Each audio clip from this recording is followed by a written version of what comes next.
Welcome to Watch Symposium. I'm Austin. All right, Happy New Year. It's January 1st, 2018 here. And as you can probably guess, the first good watch I'm going to wear for the year is going to be the Rolex GMT Master 2. Now, I guess the true watch of the first year is the Casio. Usually when I put away a watch, which in this case was the Submariner, I wash it and I set it out for 12 hours to dry, and then I put on my white gloves and I sort of go over it and wipe it down, and that way it's all nice and clean when I put it away. And I usually don't get out the new Rolex until I put the current one away, and so there's some in-between time, and I was wearing the Casio, so I guess the Casio is the true first watch of the year. But the first good watch is going to be this. And while I was setting it, well, actually, I haven't set it, but I did wind it. It took 20 winds to get it going. I thought and realized about one aspect of this watch that I didn't really like. Here, let me use the air blower to get away some of this dust. And one aspect that I don't like of this watch, and before I go into it, let me just say that there's so many things to like about this watch. In fact, I think this watch is close to perfect. But, talking about the good things is an easy thing. I think finding faults is probably the challenge. But one challenge of this watch, I think, is the closeness of the crown to the bezel, or perhaps the size of the crown. I think a bigger crown is probably in order. And, if you look at the current GMT, Rolex did opt for a bigger crown. So, when you're actually winding it, it's not a big deal. But still, your fingers and your fingernails sort of grate up against the indentations of the bezel, and that's not altogether pleasant. It's something that I realized, the first time I got this watch and started winding it. It wasn't as nice to wind as my other two. The Explorer 2, which is pretty similar to this watch, it's got the same movement. The color scheme is different, and the fixed bezel is different, hands. But as similar as the watches are, that's a much nicer watch to wind, because the lip of the bezel doesn't jut out like it does on this watch. Again, when you're winding it, it's not that big of a deal, but when you're screwing down the crown, your fingers press right up against the bezel, and it is one of the few negatives of this watch. When you're starting it, I think it's a little difficult as well. And because of the closeness of the bezel, when you pop it out, you sort of have a tendency to want to use your fingernails. And I always like to use the meat of my fingers. By the way, apologies for my fingernails. Haven't had my first of the year manicure. But I always try to use the meat of my fingers because I really don't like getting my fingernails down in there. I don't know if it's the thought of, the fingernails rubbing up against the metal and little tiny shavings getting in between the case and the crown. But I do like to try to use my fingertips to pull out the crown. And this is a hard watch to do that with. It's a lot easier with the Explorer 2, and definitely with the Sub. The Sub has a much fatter crown. So that's definitely, I think, a plus of the new GMT. I think the new GMT also has a depth rating of 300 meters like the Sub. I think it's got the triplock crown. Correct me if I'm wrong, but it definitely has the fatter crown. So let's set this. All right, so it's 5:27 here in Japan. So we've got to set the GMT hand first, and I always set that to Eastern Standard Time in the States. So, all right, it would be, let's see, what time would it be? It would be Okay, 5 minus 2. Okay, 3 in the morning in the States.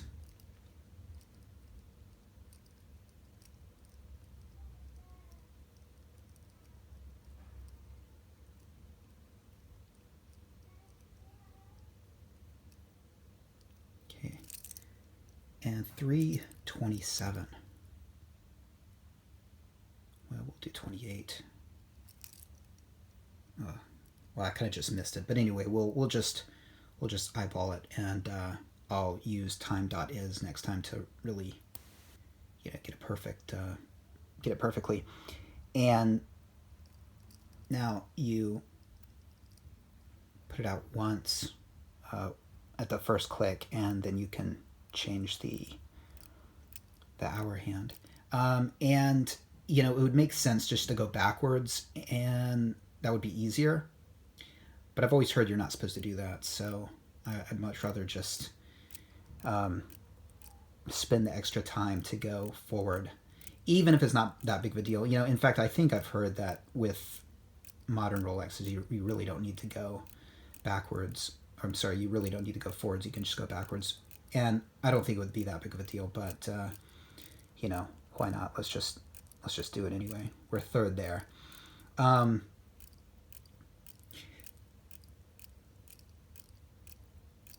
And as you can see, the second hand is still going. So, that's what makes this and the Explorer 2 great for traveling. You can just pop out the crown to that first click, and you don't really need to interfere with the seconds, which is nice. Once you stop the second hand, if you're looking for accuracy, you have to be in front of, say, time.is or a computer to really get it perfect. So if you're on a plane and you don't have access to the perfect time, it's just much easier to pop out the crown and adjust that local hour hand, which is the one flying around at the moment.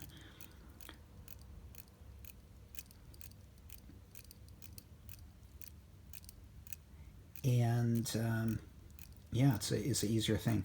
So now, while I'm sort of doing this, there's this is the 3185 movement, and towards the end of this iteration, they started using the 3186 movement, which has the parachrome spring. And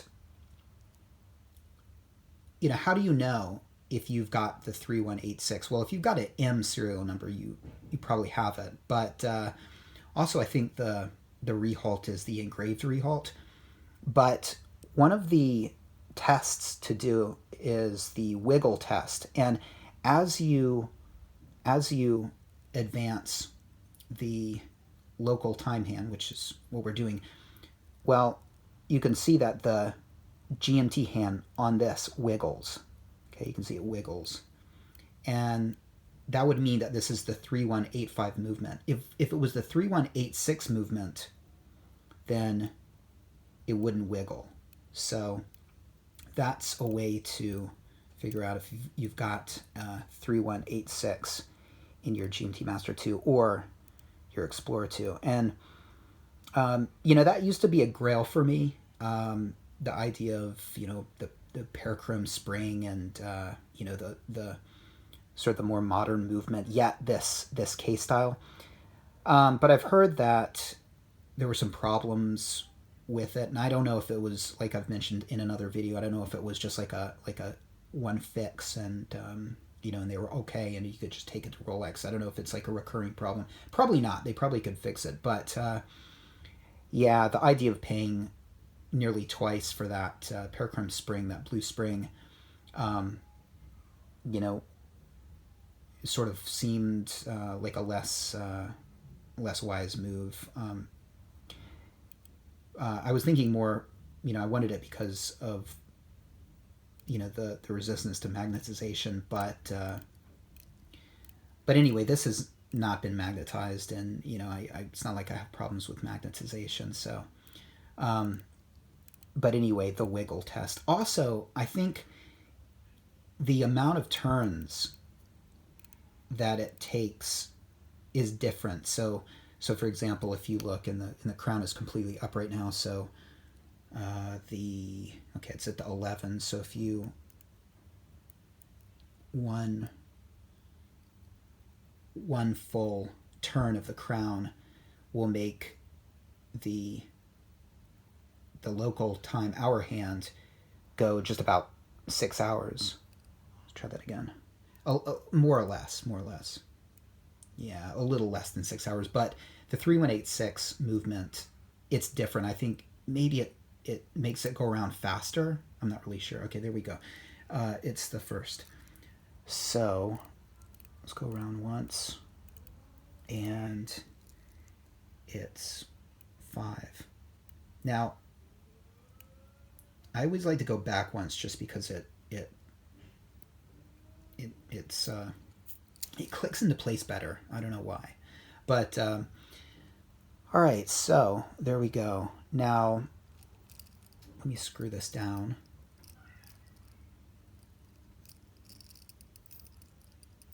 Okay, see, it's a little challenging to do. Yeah, and really, your fingers just don't really. I mean, you've got you don't really don't need to wrench it down, but I don't know, I guess it can keep you from wrenching it down, but sometimes you feel like you don't have as good a grip on it as you want. But again, I mean, it's not like you really need to wrench these down, and you shouldn't. And it gives enough play, and it gives enough grip that allows you to put it down enough. But again, it's just a little too close for comfort. That's, again, the only really fault I can see. All right, so I talk about chamfers and whatnot, so let's look at the unpolished case. Let me zoom in a bit.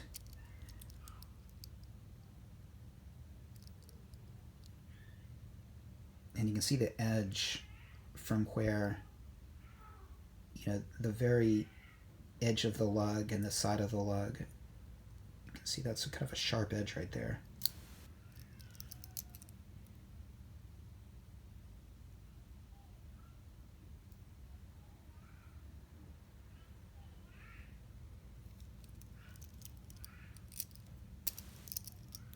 Some condensation on the side of the case right there.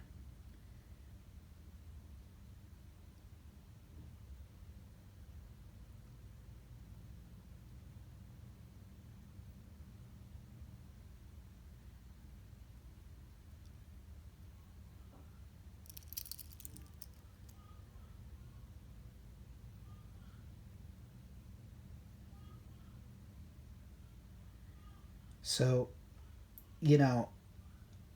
I don't think I would have been able to tell that this had not been polished, but it was something that Rolex could have told me, and they did tell me when I had it serviced. So, yeah, I just kind of got lucky with that.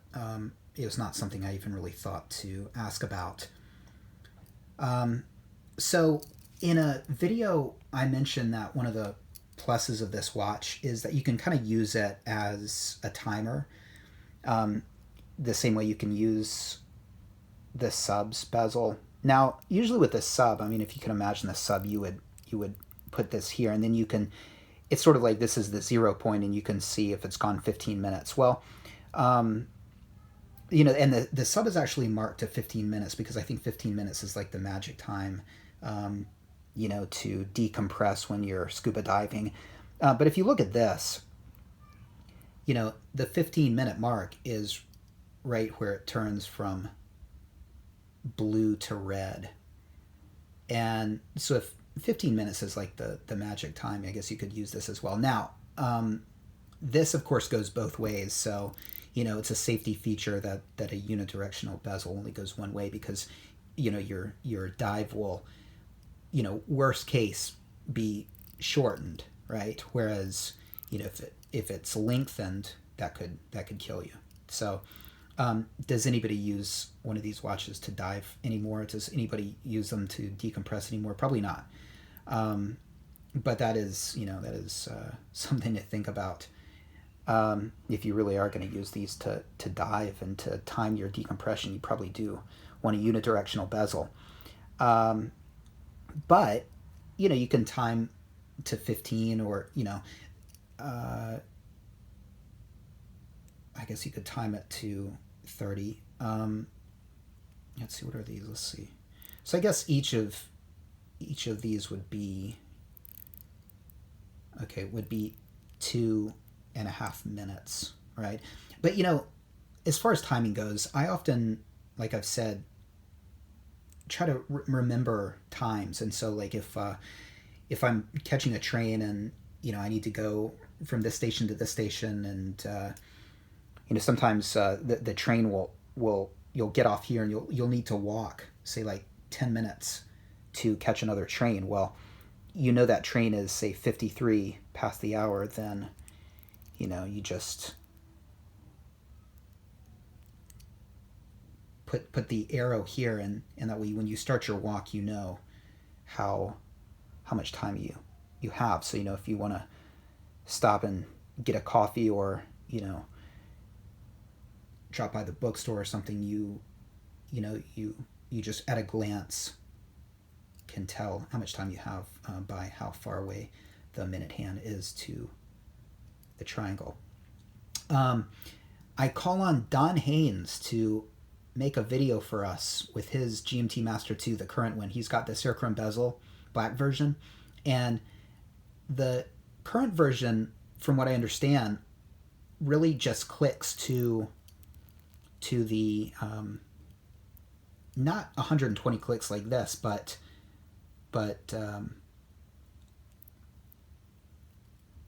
sort of like this would be the click. So this would, I guess, would be smooth and then snap. It would snap in, and this would be a snap, and this would be a snap. So snaps to the little the 24-hour points, which would make timing it a lot tougher. So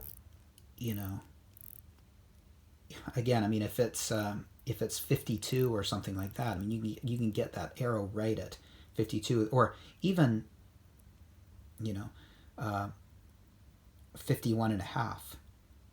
It's 120 clicks. So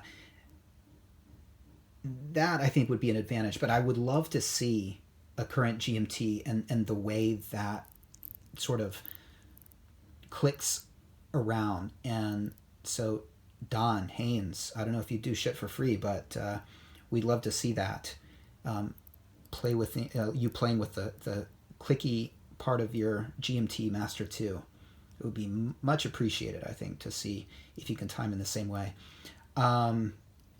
Yeah, so, I don't know why they changed it if that's the case. I mean, I guess just because, Rolex likes to do one thing and do it really well. And so, I mean, if this is all about keeping the time and time changes, then, this doesn't make any sense. This would make sense. This would make sense. This would make sense. But nothing in between would really make sense. And I think it does make sense that they would want to make it better by clicking it to those times. But if you want to use it in sort of the way you're not really supposed to, like a sub, then it doesn't make sense. And I don't think they did that to sell more subs, but who knows? I don't know. But it is a nice aspect that you can click it around 120 clicks. But I can see why Rolex would say, well, I mean, 120 clicks is really not necessary. That's not what this watch is about. So let's make it better. Let's do 24 clicks. There's 24 spots on here. Let's 24 hours on here. Let's do 24 clicks. That'll make it a little bit more, quote, perfect. But again, for my purposes, I prefer this. Anyway, take care and Happy New Year. I'm gonna take a trip with my family back to Fukuoka for a few days, so no videos for a while. But I'll make some in Fukuoka. I doubt I'll upload them, but I'll upload them when I get back. Hopefully I'll find some good footage there. Anyway, take care. See you next time.